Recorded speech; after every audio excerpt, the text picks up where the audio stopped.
What happens when the silence in a marriage becomes louder than any argument, and the space between two people isn't just physical anymore?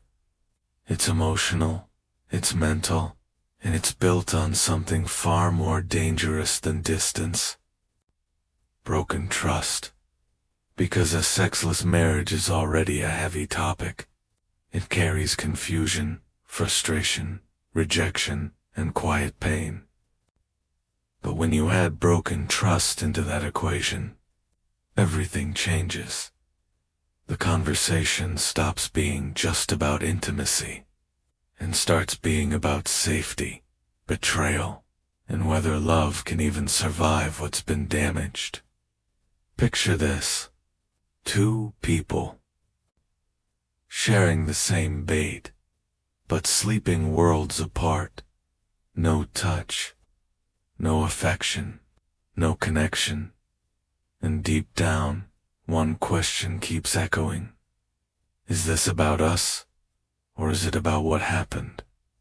Because when trust is broken, whether through betrayal, emotional neglect, lies, or something left unspoken, the body responds before words ever can. Intimacy doesn't just fade, it shuts down, not out of spite, but out of protection. That's what most people don't understand. They think a sexless marriage is about lack of desire. But when trust is broken, it's rarely about desire. It's about feeling unsafe. And you cannot crave closeness with someone your heart no longer feels safe with. At first, it's subtle. The touches become less frequent.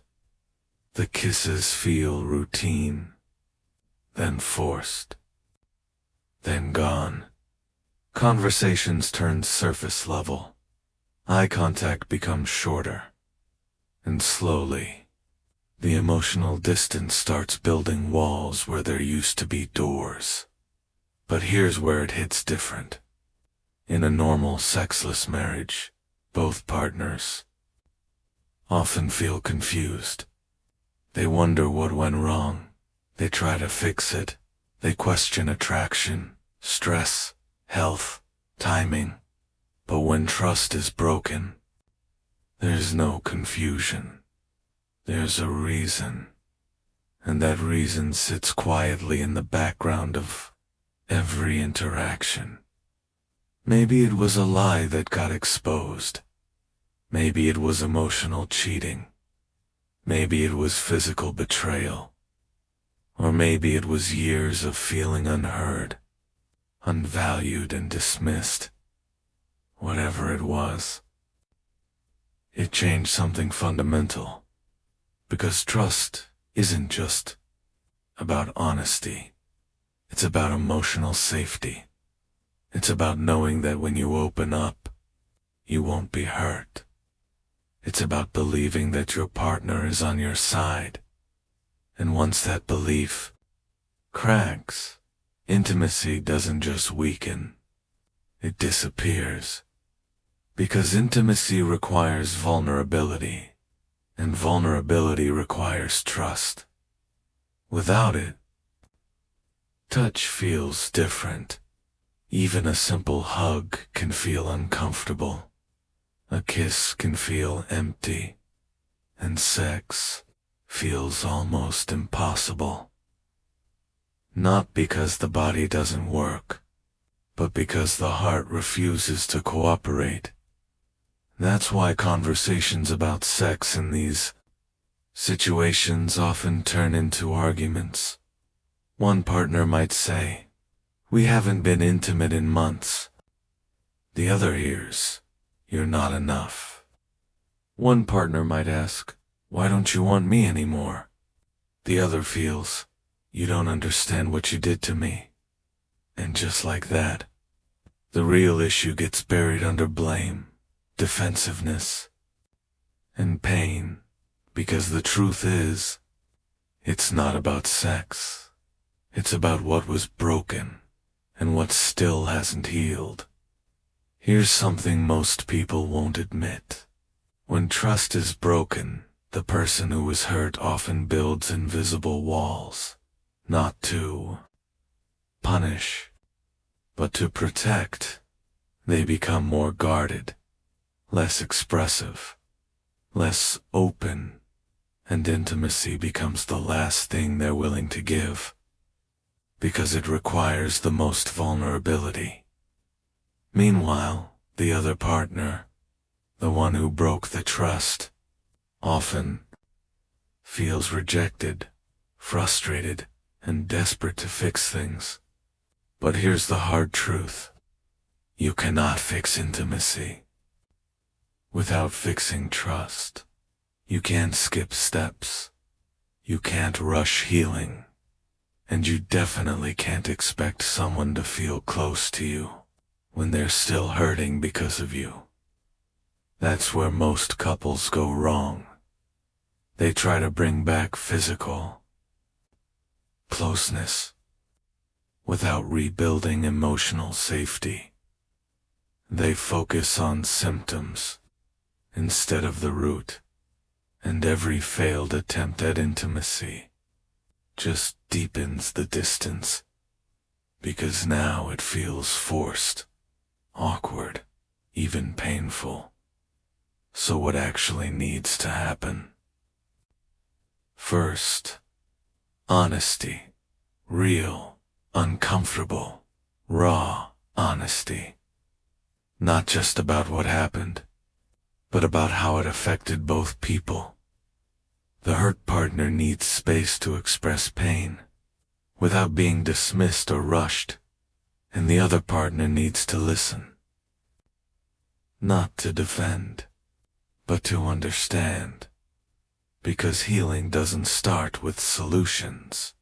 It starts with acknowledgement. Second, accountability. And this is where things get real. Saying I'm sorry isn't enough.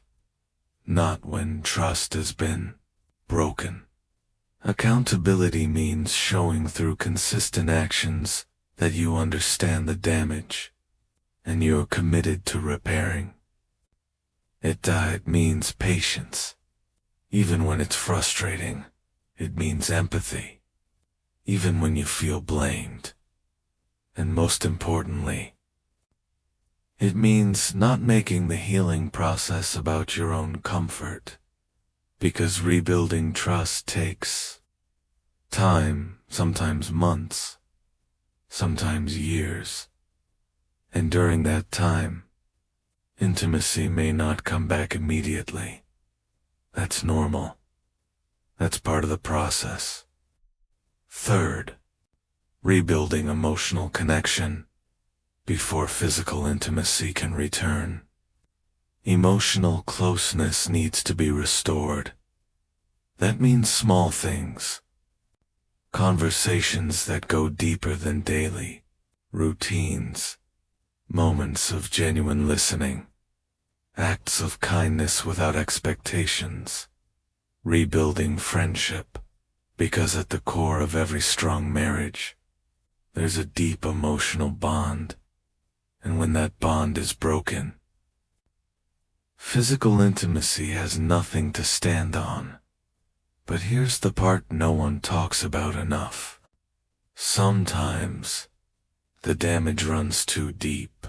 Sometimes, despite efforts, trust doesn't fully come back, and in those cases, couples are faced with a difficult reality.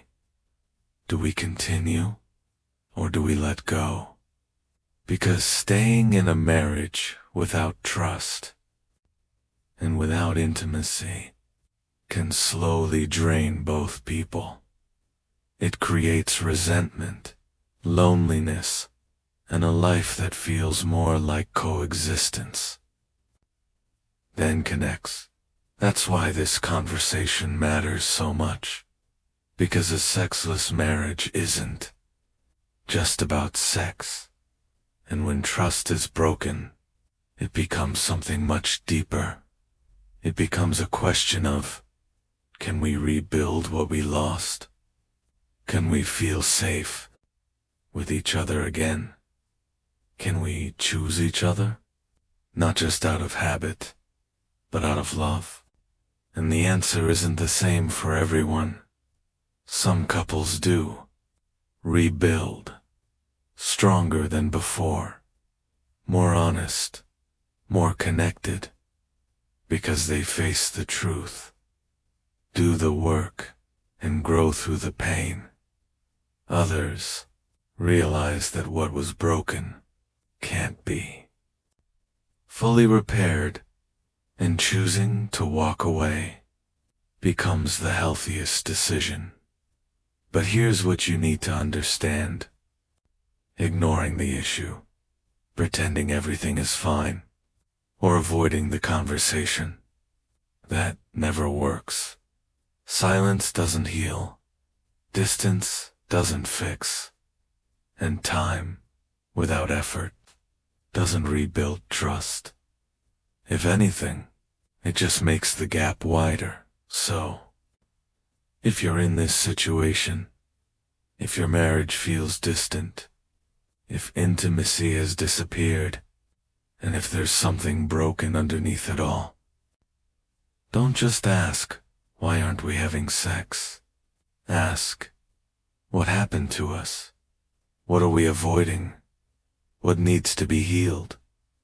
Because those are the questions that actually matter, and those are the conversations that can change everything. At the end of the day, a marriage without intimacy can survive for a while, but a marriage without trust struggles to survive at all. And when both are missing, it's not just a phase, it's a signal, a wake-up call, a moment to decide, do we rebuild? Or do we remain stuck in something that's slowly breaking us? Because love isn't just about staying down, it's about choosing each other, fully, honestly, and safely. And if that foundation is gone, then the real work isn't about bringing back intimacy. It's about deciding whether the relationship itself can still be saved. If this message resonated with you, if you felt this distance, this silence, this unspoken pain, you're not alone. But you also don't have to stay stuck in it, because awareness is the first step, and what you choose to do next can either rebuild your connection or finally set you free. And sometimes both require the same thing: the courage to face the truth,